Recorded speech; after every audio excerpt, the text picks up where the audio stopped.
Welcome to True Crime and Wine Time. I'm Terry. And I'm Llama. Tonight, we are uncorking the truth behind one of the darkest crimes and breaking it down together with you. One case, one conversation, and one or maybe two glasses of wine to take the edge off. It's time to get comfortable and double check those locks before we get started. So let's take a sip and dive in.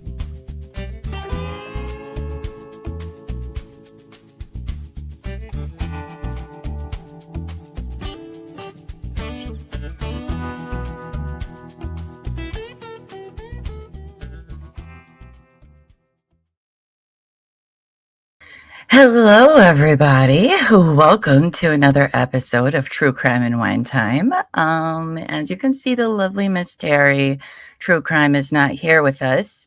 It seems to be a day where the world is just trying to take us out. No, unfortunately, she is stuck in bed. And you're all going to have to pardon me. I was feeling great with my morning show today. And then at about 3 o'clock, it felt like I got hit by a bus. So I, too, am not feeling the greatest. But I said, you know what? I can power through this tonight because it's not a long episode anyway. So I do apologize. I do have a scratchy throat. You might hear some sniffs, some sniffles. And I might not be entirely with it. I have a slight fever. But that's okay. We're here. The show must go on. One of us must be here. So that's just how it's going to go tonight. So we'll see. We'll see how it all pans out. Hello, Pam. Hello. I almost said good morning. See, already I'm just like, I don't even know what is happening. Anyway, good evening, Pam. I hope you're doing well. And I'm not the only one on the team. Like everybody's been hit by something today. It's pretty crazy. So that's great. Love it. Love it for us. Hello, Lady in Gray. Hello. Hope you're doing well. Teresia, good to see you again, babe. Good to see you again. I know this is like the worst timing of things, but that's okay. That's all right. It doesn't matter. We're all besties, so it's fine. We'll get through it together. Well, though, before we begin, if you're watching us on YouTube, please hit that like button. It lets everybody know that we're live and that the party is here. I don't know if I'll call tonight a party, but it'll be entertaining nonetheless. Also, if you haven't, please subscribe to our channel and hit the notification bell so you never miss when we go live or drop an episode. And if you're listening to this as a pod, please download and leave a rating and review or whatever the platform asks you to do that you're listening to us on. It helps our little pod get noticed, and it's a very, very big deal. So please, thank you in advance for doing that. Also, you can become a member of our YouTube channel, which comes with all sorts of exclusive perks. See, there it is. Just click the join button and pick which tier works best for you. Oh, speaking of my other half, there she is in the chat. The lovely Terry True Crime. I'm so sorry. Listen, I'm not feeling great, but you are definitely having a worse time than I am. So I hope you feel better soon.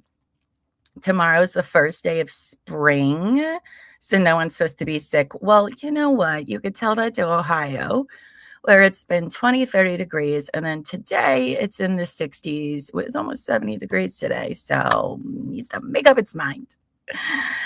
Is today the first day? I thought that was on the 21st of month. Today's the 19th. Maybe I don't know when days of seasons begin. Probably not. Probably not. Well, you guys, tonight is part 7 of our Frozen Fear, the Butcher Baker of Alaska series, where we are diving deep into infamous serial killer Robert Hansen, his endless number of victims who we refuse to be let forgotten, and how all of it could have been stopped numerous times. And guess what, guys? We're going to talk. Oh, I shouldn't have left that up. I'm also a one-woman show in the background, too. Oh, we are so professional. But no, tonight it's going to be another one of those Could have been stock nights. I know, right? Surprise, shocker, if you've been paying attention and following along. And we believe the state of Alaska has a lot of blood on their hands, and we are here to shine a light on all of it. Now, I don't know if tonight's going to have as many rants and cursey words, but probably there'll probably be a few because, I mean, I can't help but get worked up about all of this because it's really just so shocking every single time. Now, let's see. Tonight, what am I drinking? Oh, instead of vodka, I'm drinking a Sprite cranberry. And then I also have an orange crush because my throat's very scratchy, so I expect to have to drink a lot. And I don't know. I guess the vodka probably would have helped a little bit, but probably not a good idea when I'm already a bit on the struggle bus. All right. So that's what I'm drinking tonight. I hope you all have poured yourself something nice because you're gonna need it. And with that, let's get into the story of tonight's case. Again, I'm so sorry about all the throat clears in advance to anyone that doesn't like the sound of that. I am sorry, but here we are. Now, before we step into the shadow of the final phase of the silent decade known as the 1970s, let's look at the trail of broken glass and empty promises we followed so far. We began our journey by deconstructing the myth of the meek baker, as Hansen so much liked to describe himself. And instead, we watched Robert Hansen navigate the aftermath of the 1971 kidnappings, learning to trade the violence of the street for the calculated silence of a ghost. We saw the legal system stumble over itself, and kind of funny, but also just embarrassing for them, agonizing over tire tracks and rough men like Gary Zeiger, while the true predator refined his hunt just a mile down the road. Now, in our last episode, we looked at the C-word years, a period defined by the haunting disappearances of Megan Emmerich and Mary Kathleen Thill. We walked the 11-minute path from the C-word Skills Center to the docks and heard the chilling echoes of a man who used a fishing trip as a lure and the deep, unforgiving currents of Resurrection Bay as this disposal site. We saw the aviation map for what it truly was, a blueprint of terror that Hansen guarded until his final breath. And boy, oh boy, once you guys see how that all pans out, it's very disturbing to look at. I don't know if you guys all heard Elbow Feet blowing his nose, but he is just such a one-upper. Just never lets me have my moment. I'm just kidding. Now, we also bore witness to the systematic failures that allowed Hansen to thrive. We saw the tragedy of the Jane Doe dancer, a survivor who provided a license plate and a positive ID, only to be silenced by a legal system that punished her for her own trauma. We saw how a $200 chainsaw at a Fred Meyer finally stripped away the rehabilitated mask that Robert Hansen wore so well, though only for the most Supreme Court of Alaska to treat it as a petty property crime rather than the final warning sign of a blossoming serial killer. But the most dangerous transition was the one that happened in the hangar. Denied a pilot's license by the FAA due to his own fragile mental state, Hansen bought his own wings anyway, because Alaska. He realized that the highway was a bit of a cage and roads were a liability. And by 1977, the meek baker was no longer a roadside scavenger. He was an aviator, which is terrifying. He had acquired the ultimate tool for a predator, the ability to vanish into the thousands of square miles of the unmonitored Alaskan bush. The hunt is now no longer limited by the asphalt. And we're going to get into it, you guys. Are you ready? Are we all ready to be mad again and infuriated? Because this is another one of those nights, just by the way. Spoilers. Spoilers. So by October 14th, the silent decade was drawing to a close. But for the women of the Anchorage Strip, the noise was just beginning. Robert Hansen had been operating in the shadow for years, but his confidence was now a very physical presence. He didn't just want sex, he wanted the money's worth. Ugh. The total terrifying ownership of another human being that 4 years later, Cindy Paulson would describe to investigators. Oh, let me do this over here so I'm a little bit slower than I normally am. The venue was the Embers Club, a bistro known more for its topless and bottomless dancers than its menu, which is, I mean, I don't know if I'd really want to be eating at one of those places, but it was here that Hansen met Christy Hayes. Now, Christy was a young Black woman, a mother of 3, and a woman who treated her work at the Embers as exactly what it was, a job. She was there to provide for her kids, and when the stuttering man in the horn-rimmed glasses offered her $110 in advance, she saw a business transaction. And you know, one of the things to keep in mind in this whole story is we're talking, 1970s, 1980s money, where $100 or more is a significant amount of money. And certainly a significant amount of money to someone that's a single mother of 3 children. I could imagine that it is very, very hard to turn down that opportunity. Hello, Spetty Ross. Hello, hope you're doing well. Thanks for joining us again tonight. Now, Hansen's evolution was evident from the get-go. He didn't just suggest the back of his camper. He asked Christy if she wanted to take an airplane ride to Palmer. In 1979, Palmer wasn't just a town. It was the getaway to Nick River and the vast, unmonitored Alaskan bush. Hansen was trying to skip the roadside phase entirely. He wanted her in the sky, where the ground is thousands of feet away, and the only law is the man in the pilot's seat. Oh gosh, to be propositioned that, knowing what we know now, that's crazy. But Christy Hayes was all about business, thank God. She had kids waiting for her at home, and a flight to Palmer was a time-consuming diversion she couldn't afford. She brushed off the offer, thinking they would just head to the camper truck parked outside, do the deed, and she'd be back in time for breakfast with her family. But the moment they stepped into the back of that camper, the transaction died. In its place was the ritual of dominance Hansen had been perfecting since 1971.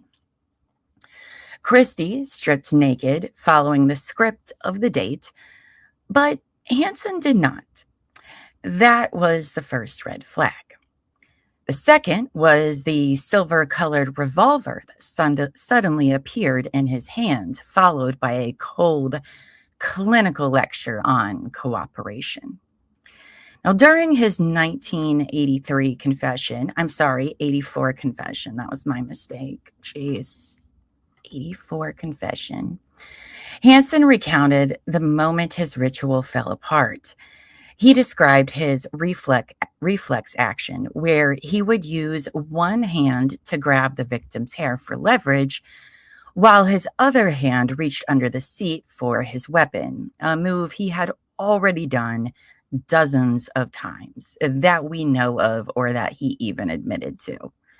I mean, I think it's a whole lot. I think all these numbers are a whole lot more. Why? See, I just keep putting in the wrong number over and over again.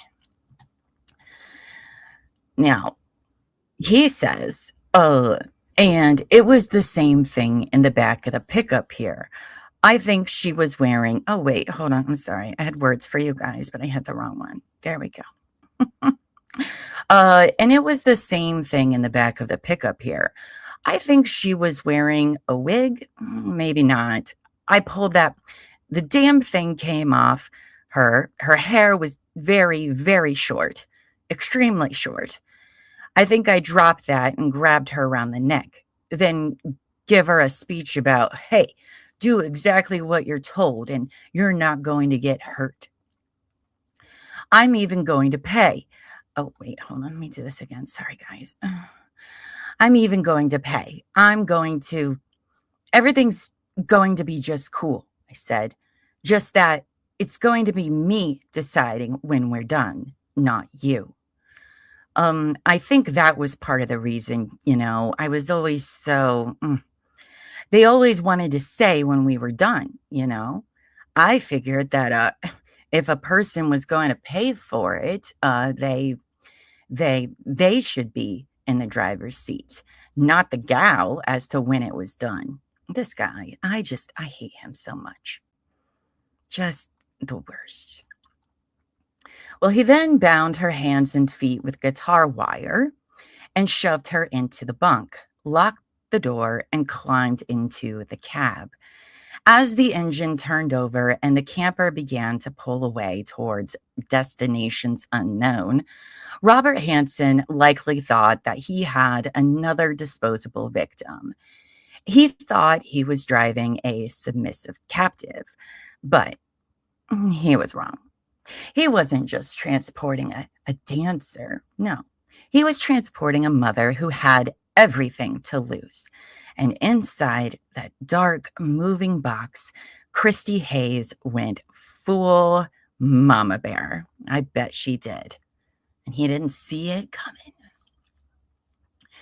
It would later be said by District Attorney Frank Rothschild, who once noted that Robert Hansen's only visible button of empathy was his family.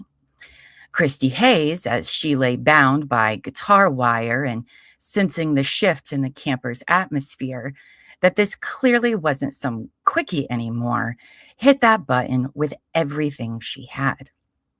This man needed to understand that she didn't have time for this nonsense. Quote, "This got to be quick. I got to get back to my kids," she shouted from the back of the truck. "If I don't get back, they ain't going to have no babysitter. They're going to be by themselves. You hear me? I don't want nobody messing with my babies. You hear me?" Oh, wait, hold on. Here we go. She kept saying, "I've got to go home." She had 2 or 3 kids at home that they was going to be by themselves. I got thinking, well, gee whiz, what if she's telling the truth? I don't want to be responsible for somebody if their kids are at home by themselves. What a joke. I mean, do we believe that he really felt that way? No, he didn't. He didn't give a shit about anybody that was waiting at home for any of these women, ever. But it is a twisted glimpse into Hansen's psyche. He could kidnap, bind, and assault a woman, maybe even kill them by now. But his domestic moral code flickered at the thought of unsupervised children. And this disrupted his plan for Christy. He decided to turn the truck around, intending to make it short and quick on a side street and then drop her back off. Now, inside the dark, swaying camper, Christy Hayes proved that fear is no match for a mother's focus. While Hansen listened for signs of submission from her, Christy was systematically freeing herself from his restraints. Once Hansen realized what she had done, he slammed on the brakes and Christy made a move Hansen never expected. The small sliding window between the camper and the truck cab became Christy's portal to survival. As Hansen jumped out to regain control of the back door, Christy wriggled through the tiny opening and into the driver's seat, slammed the sliding window shut, and locked every door. You remember, like, I don't know, do they still make those as tiny as those windows used to be?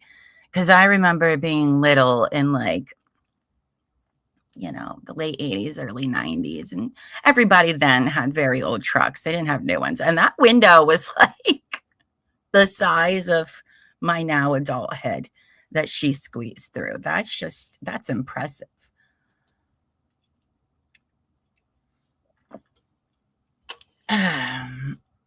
Okay, sorry. For a few moments, the power dynamic shifted entirely. Christy was inside the fortress and the predator was on the outside looking in. But there was one problem. Hansen had the keys to the truck. The standoff that followed was a mixture of the terrifying and the absurd. Realizing that he had left the key for the camper on the dashboard, Hansen, the meek baker, tried to reason with a woman he had just kidnapped at gunpoint. Could you imagine? Like, oh, I'm going to need you to cooperate and give me that key, even though I've kidnapped you, and you're probably terrified you're going to die because I've held a gun to your hand. But let's just work it out. Like, it's crazy. Okay, here we go. So Hansen said, oh wait, that's not the right page. I'm sorry. There we go. I said, slide me out the key. I'll go around and open up the back and get your clothes. And she just kept on screaming. I said, hey, you open up the window and calm down, or I'm going to shoot you right there. And that didn't work either. Well, you don't say.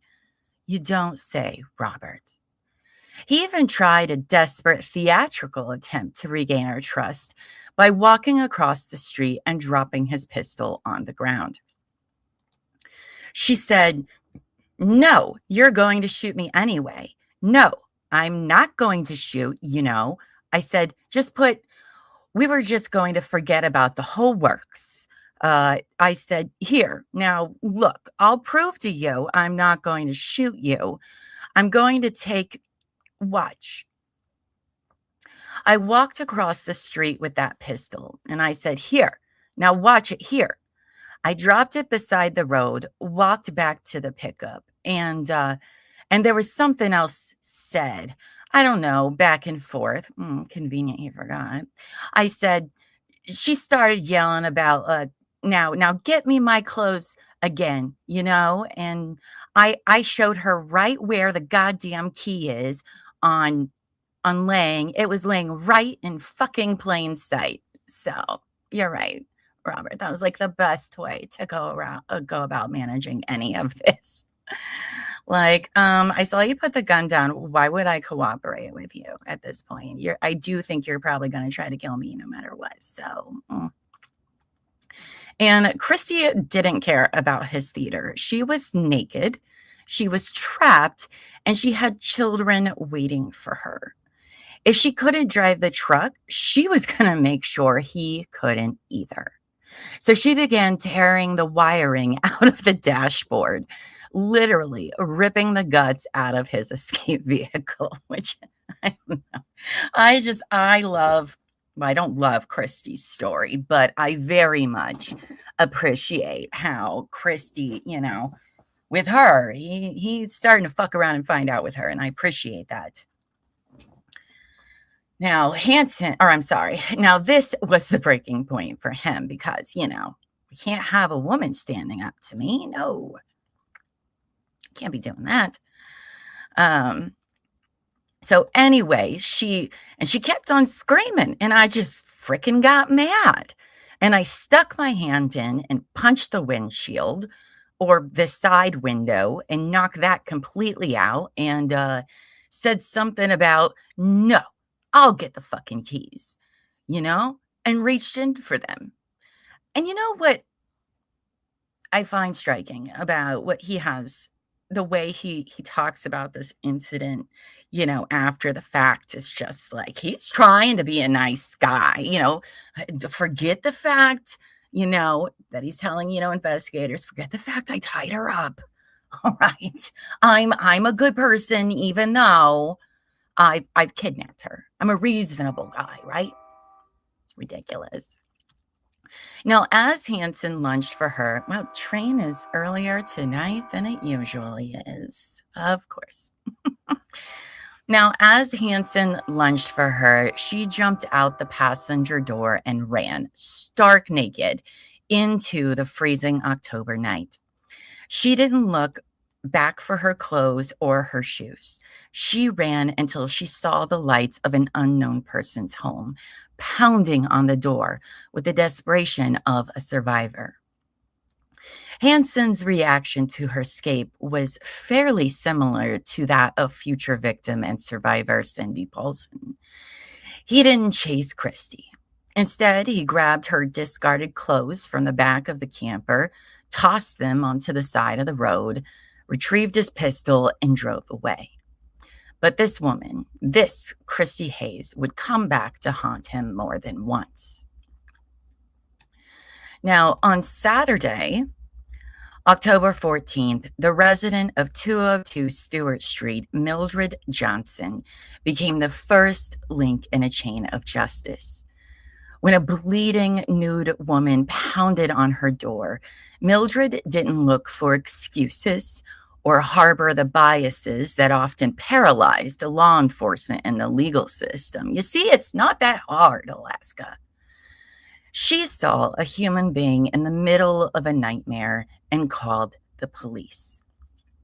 Now, when Officer Hammond arrived, he did what most of the investigators in the silent decade had failed to do. He documented the scene immediately. Shocking. I know. In this story we've covered. What? Somebody doing their job? Amazing. He found and photographed the heavy from Hansen's the tire prints from Hansen's truck in the dirt and the shards of glass from the window that Hansen had shattered with his own fist in a desperate rage. Christy provided a detailed profile of him, 5'10", tall. See, again, they described him as tall. It's not a very tall height for a man, but okay.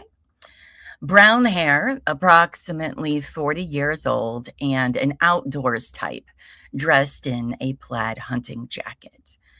Perhaps most crucially, Christy described the inside of the camper as a mobile armory filled with furs and rifles. She told him that she had left her blue bag in the back that contained her dancing outfits, one decorated with small diamond-like stones and another with handprints sewn on the butt and bra. And even though Christy was standing there naked and bleeding, the ultimate proof of a struggle, the initial investigation failed her as there was no report the officer searched for her missing clothing. And as October turned to November, the bakery door stayed open and Hansen went right back to hunting. Yeah, that's right. Nothing immediately happens at all, to the surprise of none of us.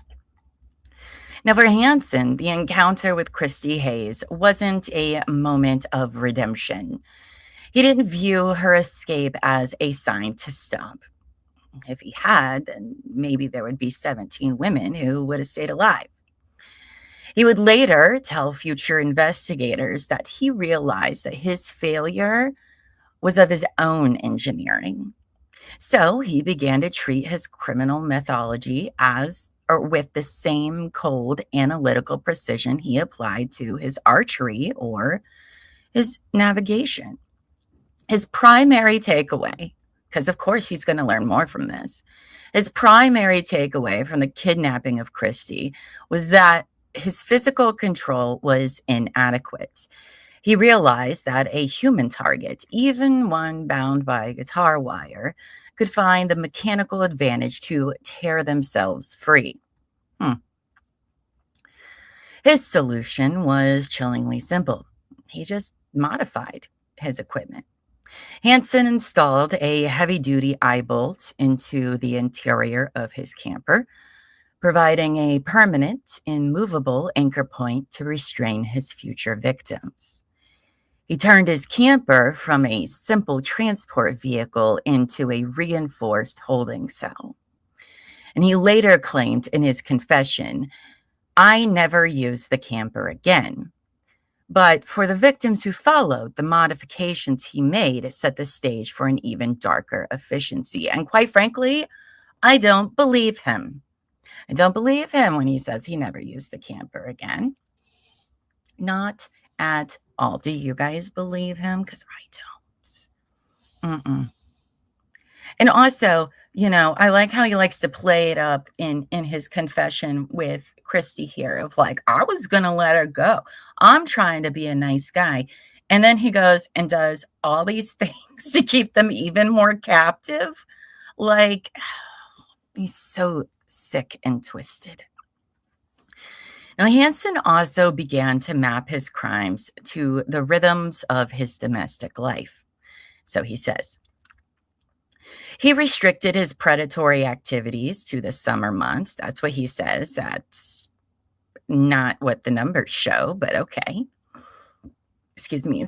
And he would specifically target times when his wife and children were away. He was a man with a busy life, but in the absences he created, he was orchestrating a campaign of violence. Now, the Christy Hayes kidnapping also proved to Hansen that a normal vehicle, especially one that looked like his, was a liability in a populated area. So he decided to use a passenger car exclusively, though, when scouting or transporting victims from the strip to his home or the airfield. I mean, I guess a truck with a camper attached to it is a pretty big, obvious, it's that guy. Now, by moving the disposable women from the roadside of his Piper Super Cub bush plane, he could take them to his private hunting reserve. Now, after 1979, his violence only became more focused, more secluded, and infinitely more dangerous. He stopped relying on impulsive encounters on the main drag and began to treat his victims like cargo for his plane. He had learned his lesson from Christy Hayes, and he would never again let a victim have access to a dashboard, a window, or a chance to reach out for help. He was done with the quickie, and he was done with the city streets. He was ready for the sky.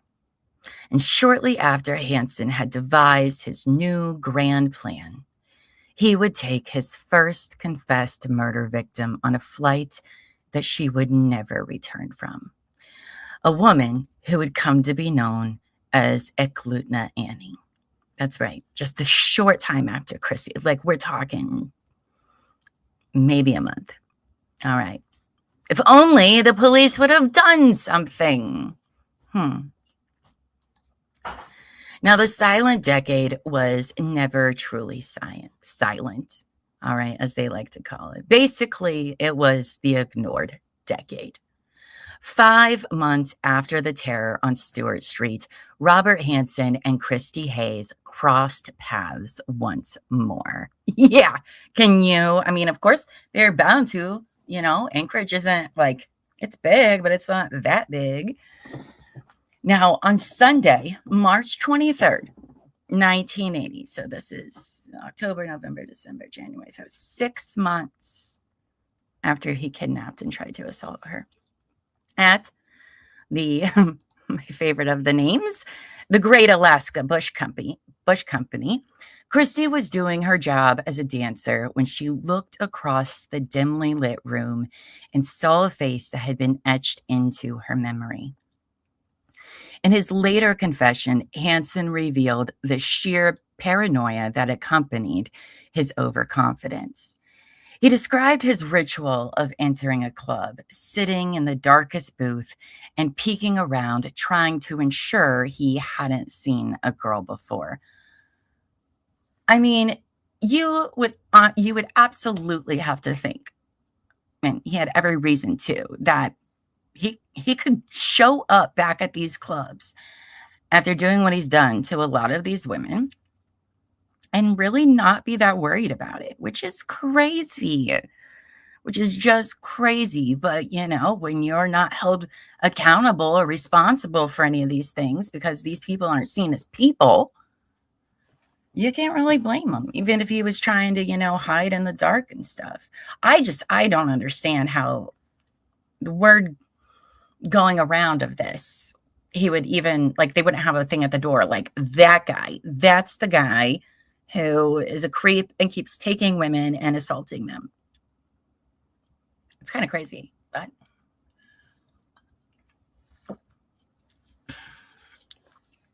sorry. Oh yeah, no.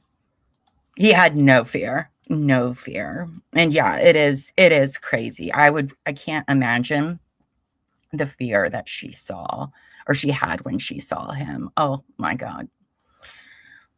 So Hansen says in his interview, when I was in there that night, I done it the normal thing, I stepped inside the door and took one of the first booths there and sat there, and tried to peek around and make sure that I'd take each girl individually and look at and make sure that I hadn't seen her before. Of course, I was always girls coming out of the dressing room, this and that, and all, and so forth. And I'd always take a booth away from other people, so that, or I didn't stake out. I try and pick out the darkest portion of the club, which honestly makes you stand out more. But I think the weird guy in the corner, I don't think these clubs were that big. You'd be very noticeable, but I don't know. I obviously don't spend a lot of time in 1970s, 80s strip clubs. Now, something told me, Bob, get the hell out of here. I seen this gal looking my way, but she didn't look the same. Whether she had an entirely different hairdo or whatever, she did not look the same to me at all. Now, Christie's decision to wear different wigs, a choice made for her career, allowed her to see him before he recognized her. She had caught the butcher baker flat-footed in his own hunting ground, but she didn't freeze or hide.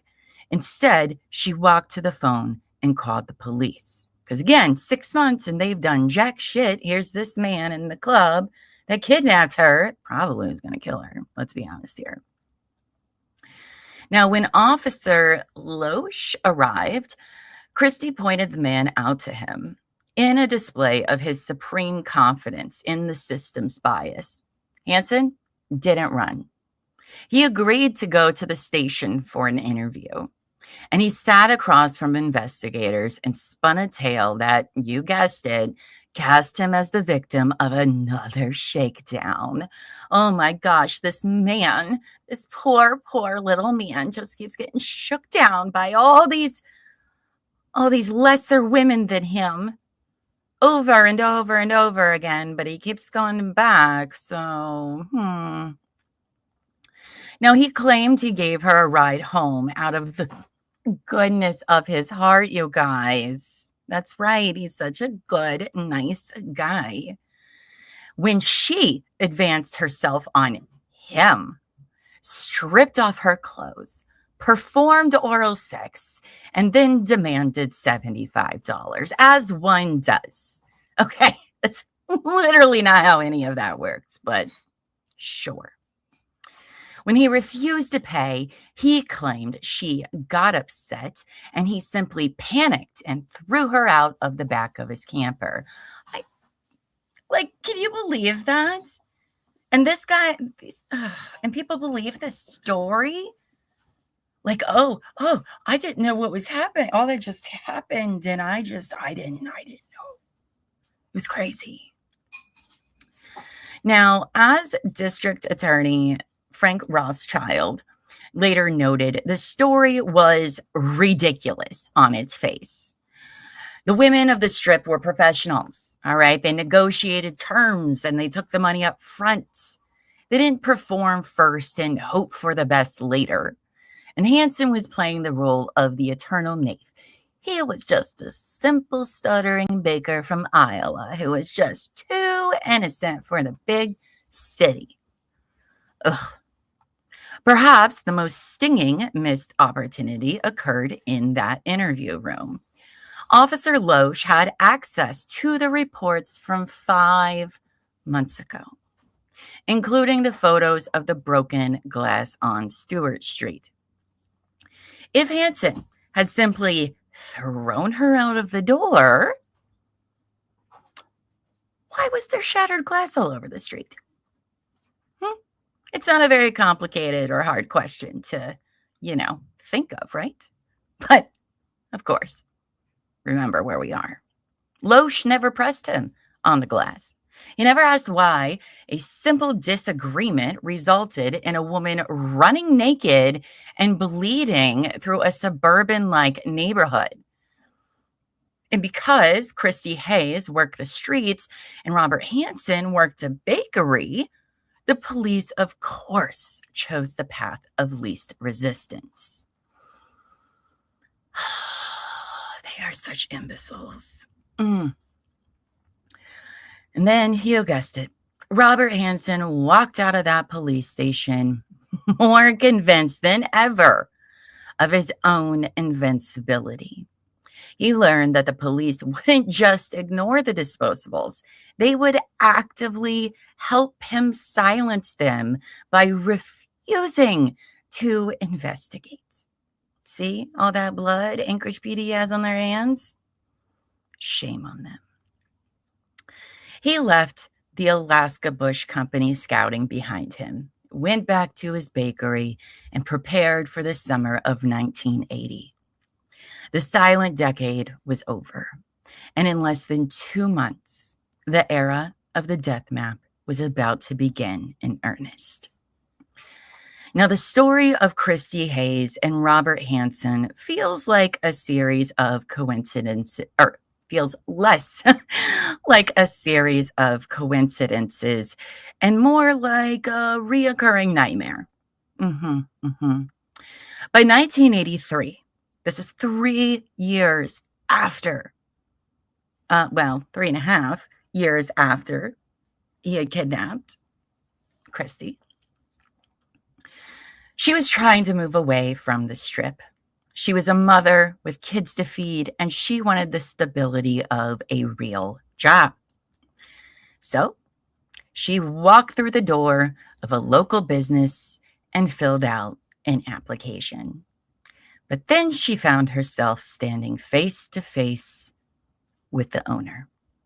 And the owner was Robert Hansen, the man who was stuttering about payroll and shifts was the same man who had bound her with guitar wire and pointed a .357 at her head. And here is what she has to say about that. Across the street from the bakery on 1980 Road. And I went in there to put an application in one day. And he was in the back, and the lady, her name was Connie Johnson, who brought me there. And I filled out the application and gave it to him. I left on the counter. He came around that corner. I seen him. He seen me. I knew who he was. He knew who I was, obviously. And the hair just stood on the back of my neck. I said, never mind, I don't want to work there. And went out the door. And Connie kept asking me, what's wrong? I said, that's the man who kidnapped me. That's him. But it was too late. He already had the application, my social security number, address, phone number, everything. He had all the information on me. Terrifying. Oh my gosh, I get chills just hearing her say that. I can't I can't even imagine. All those years, I'm sure she did her best to try to put all that behind her. And then boom, there he is. And boom, you just gave him all of the information. He didn't know anything about you. And now he had access to all of that. Oh my gosh. You know, the irony here is very thick and quite frankly bitter. Christy was seeking a job at the bakery, a place that represented normalcy and safety, only to find that the monster she was trying to escape was the one signing the paychecks. And a few months later, during Hansen's interview with Sergeant Glenn Floth, he admitted he didn't even recognize her. He said, well, she came into the bakery and asked for a job one time. And as a matter of fact, she was, and I think a couple of times, I wouldn't have any address except what she put down on her application. As though like, well, I don't even know. I don't know if I believe him when he says he didn't recognize her. I don't know about that. But Christy Hayes survived Robert Hansen 3 times.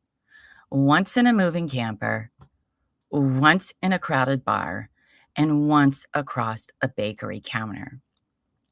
She was the unlikely antidote to his unconstrained freedom, a living reminder that the meek baker was a lie. And for a man who was already using his airplane to make people vanish, having the home address of the one witness who could identify him could have been a potential death sentence for Christy Hayes. Now, as we stand on the precipice of the 1980s, we know the grim math, or at least what we've been told is the grim math. 17 women are marked for death. But as we've seen, the butcher baker didn't emerge from a vacuum. He was cultivated by a decade of systemic indifference, bureaucratic blindness, and a legal system that repeatedly valued the rehabilitation of a white middle-class business owner over the lives of women. The 17 X's on Hansen's death map aren't just his marks. They are a tally of every time the system looked the other way. Now, the first and perhaps most egregious failure happened at the highest level. Robert Hansen was a convicted kidnapper and known rapist by 1972. The evidence in the Patty Roberts and Susan Hepburn case was overwhelming. Yet, instead of the 5 years he was sentenced to serve, the parole board sent him to a halfway house, basically giving him his life back after just 6 months. Alaska's bloody hand, number 1. And if his sentence was upheld, as it should have been, Hansen would have been behind bars.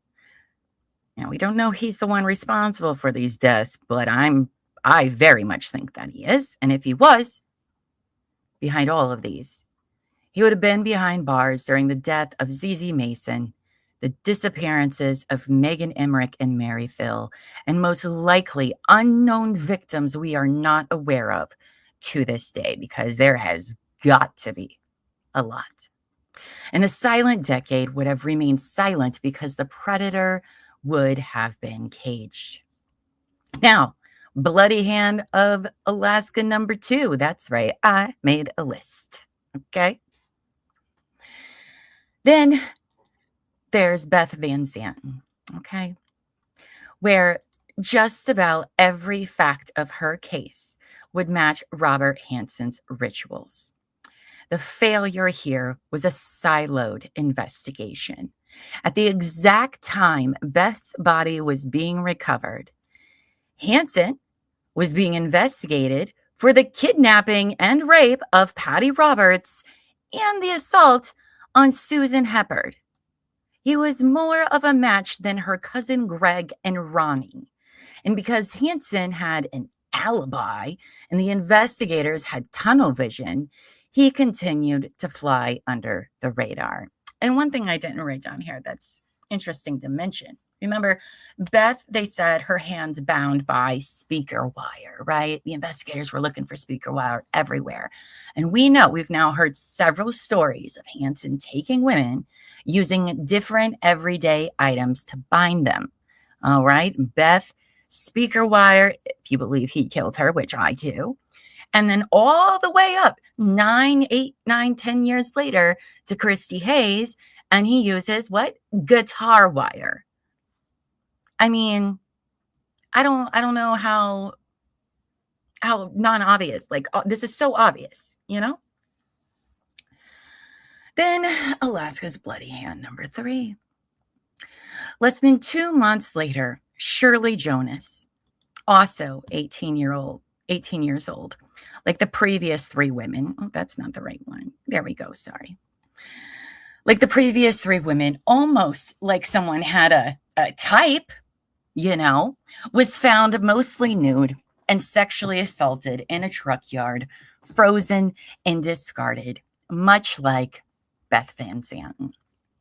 Now, investigators spent their time looking for a tall, which tall is apparently very subjective in the state of Alaska, we've learned, mystery man in a yellow shirt that he could have just been a red herring. He could have left with her and not been that guy at all. He could have walked to his car and that was it. That was it. It is ridiculous. It is ridiculous, isn't it, guys? They literally, yes, law enforcement missed literally everything because of their personal and societal biases. Yes, they did. Now, we know that Hansen was out on recognizance for Susan and Patty, knowingly looking at prison time. Did he strike before he was put behind bars? Was this another twisted version of his dates since it was right before Valentine's Day? Did anyone even actually look into him as a possible suspect? Because I don't understand how, if they didn't, why they didn't. All right, you can't find this mystery tall man in a yellow shirt. Let's go down the other list of 3 women who just came about 2 months ago, who they're all the same size, same age, kind of look alike. They don't all look alike. Maybe ask him, right? Did they even bother? I don't think they did. I have no proof either way, but I'm going to go with they probably didn't. Now, not bloody hand number 4 for the state of Alaska. Now, not long after being let out of prison and sent to the halfway house, ZZ Mason is found brutally murdered and raped in a gravel pit. Investigators, desperate to solve something, put their eyes on Gary Zeiger. They said they had evidence, but once they took it to trial, it was obvious their theory was full of holes, and the jury acquitted him. And it was a joke of a trial. Now, was ZZ Mason actually a victim of Robert Hansen? Did investigators even look into the guy who was just released from a prison for kidnapping and knowingly raping young women? So much of her case also matches with everything we know about Hansen, everything. And quite frankly, he should have been under the highest level of scrutiny. And we know through his confessions, wait till you guys hear these in a few episodes later, that he was cruising during this time. And he was looking for women while in the halfway house. And nothing ever made him stop what he was doing. Not for a second, ever. Bloody hands number 5 and 6. Yep, there's a lot of bloody hands, guys. A lot of bloody hands. In Seward, the disappearances of Megan Emmerich and Mary Phil were met with standard due diligence, which wasn't that great. But because there were no bodies, the police relied on polygraphs of inner circles and then just simply stopped. Now, Hansen, we know, was no stranger to Seward. He spent many summers there with his boat, his camper, and apparently a mystery log cabin. We know he was there both times these women disappeared because he had to get permission from his parole officer. Was he ever looked into? It's unreasonable to think that Robert was able to control his impulses just because it wasn't his home base. As a matter of fact, I think that would actually be, I don't know, beneficial to him. That he could just take people and then just disappear because he didn't actually live there. Now, Bloody Hands, number 7. This is where there's the case of Jane Doe, the dancer slash school singer. School teacher. I'm sorry, school singer. School teacher. The third-party rape reporting system was designed for privacy, but for Hansen, it was just another get-out-of-jail-free card. Even with a license plate number, a vehicle match, and 100% photo ID, the police allowed the case to stall because the victim was too terrified, not just because of Robert Hansen, but because of the social stigma to go official. The same stigma that also had a very heavy presence in the many minds of law enforcement. And honestly, she's not wrong. Do I think if they would have acted on Jane Doe's case that something would be done? No, I don't. At all. Because look what happens a couple years later with oh my goodness, Christy. Sorry, Christy Cindy. I was like, no, that's not it. No, they didn't do shit with her. Why would they do anything for this woman? Let's be honest here. And in her case, the police had the man, the gun, and the car, but they chose to let the paperwork gather dust rather than find a way to protect a victim who was essentially handing them a serial rapist, maybe even a serial killer, I think so, on a silver platter. Now, Bloody Hand number 8, there was the chainsaw theft. That's not the right one, I'm sorry. It is a stinging indictment of our society that the only thing that actually put Hansen back in front of a judge was a $200 chainsaw. The system was more efficient at protecting the inventory of Fred Meyer than the lives of women. 5 years was the sentence he received, and then less than a year later, the Alaska Supreme Court granted him reprieve that allowed him to walk free. And if he had served his full time, most of the 17 women that we know of wouldn't have lost their lives. And then the last bloody hand of Alaska, number 9, of the silent decade, was the failure of Officer Loesch to reconcile Hansen's dumb bumpkin story with the forensic evidence of the broken glass is just inexcusable. It was literally in front of his face. He just had to ask some questions and give a shit, but apparently that was too much. They had a violent struggle documented in a police report, and they chose to believe the Baker shakedown story over the bleeding survivor's testimony. Now, the 16 women after Ekalutna Annie, who are about to die, including Christie's successor, Joanna Messina, weren't just killed by Robert Hansen. They were killed by a system that decided their lives, and the ones that came before weren't worth the paperwork it would take to lock up a respectable man. They all died, every single one of them, because the state of Alaska gave a known monster the benefit of the doubt over and over and over again.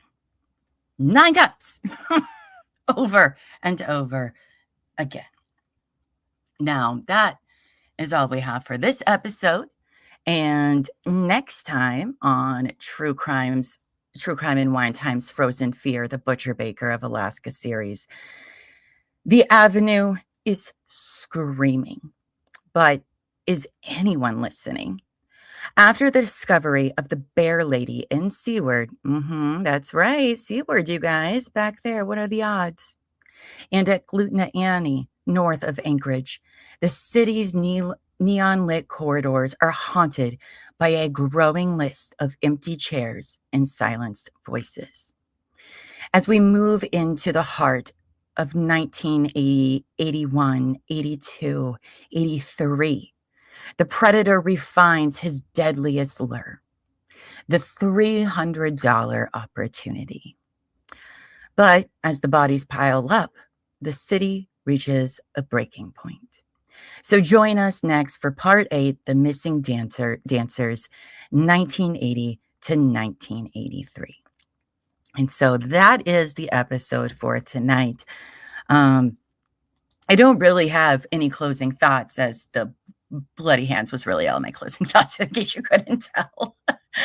But it's truly unbelievable.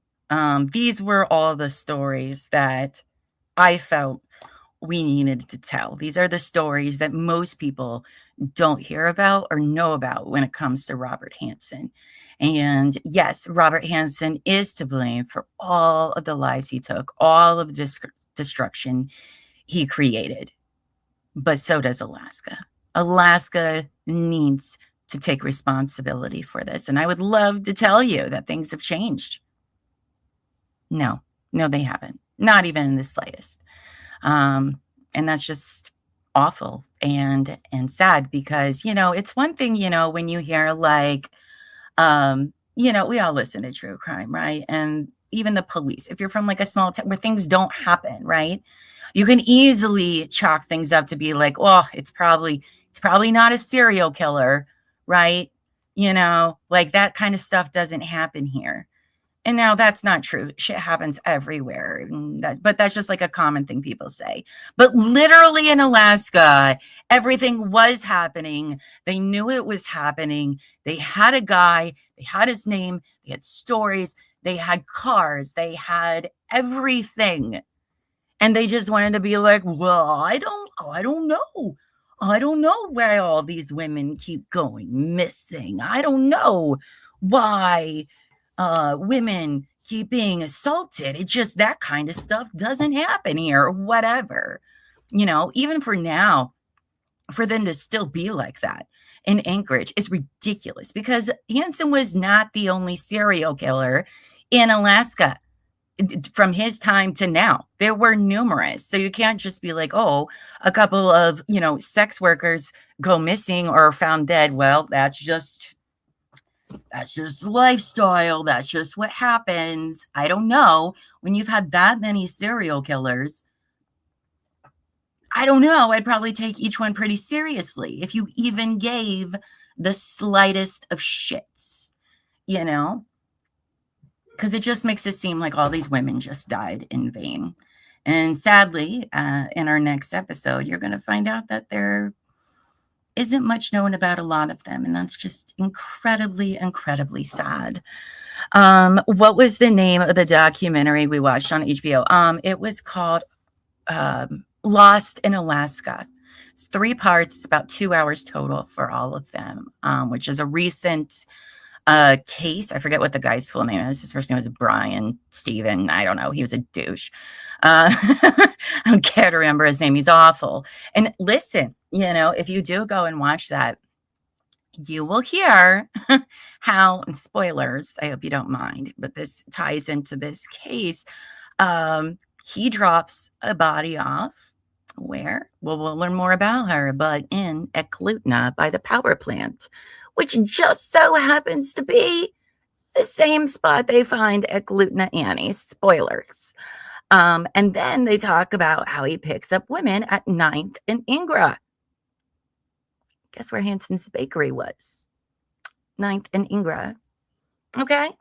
And it's a bigger city now than it was then. And it's just so, the coincidence, I don't know. But yes, he was from South Africa.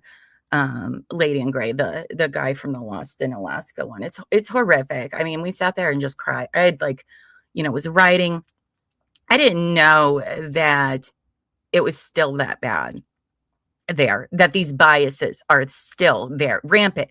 Like, you're going to hear some of those investigators say some things where you're just like, you have got to be kidding me. Like, I cannot believe you're even saying that right now. Yeah, it was really, really good. And, I had spent that weekend, I was starting to write about all of these missing, dancers that are coming up next. And it was so sad to write all of their stuff, because some had a lot, some had nothing. And, just to know that none of that needed to happen. And so then we watched the documentary and to see that all of it was still happening was very defeating. It was really, really sad to learn that literally nothing had changed.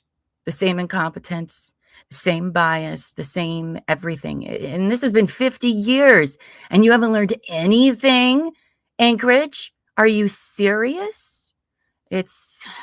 Don't watch with, don't watch with something in your hands you can throw. It was really good. I very much recommend giving that a watch. So I'm hell-bent on Alaska right now. I'm not a big fan. Not a big fan of what's going on over there. But you guys, I am going to get off of here. But before I do, let's just do our quick little wrapped up. You know how it goes. Before we go, if you like what you heard tonight, be sure to follow all of our socials and subscribe to our YouTube channel. It's free. Or if you're listening to our pod, please download and give us a rating, as all of that helps tremendously in getting our channel out there. Now, we'll be back with part 8 of our Frozen Fear, the Butcher Baker of Alaska series, Monday at 8 p.m. So if you haven't yet, hit that subscribe button and notification bell so you don't miss when we go live. I'm pretty sure we'll be doing, well, Monday, we're not normally live anyway. So next week, we'll definitely have some extra episodes next week as well. Lady in Gray says that same bias is not just in Alaska. It happened in my city in the last couple of years. That is absolutely true, Lady in Gray. Absolutely true. And I think this is stuff that needs to be more talked about and recognized. I mean, there are people doing good work, but we need more people being like, this isn't right. This isn't right. I'm not sure if I'm going to be doing Couch Court with Llama in the morning or not. Probably, I think there's maybe like a 30% chance I will. I don't know. We'll see. But anyway, you all have a wonderful night. Please stay safe. And until next time, go forth and be amazing. All right. Bye, guys.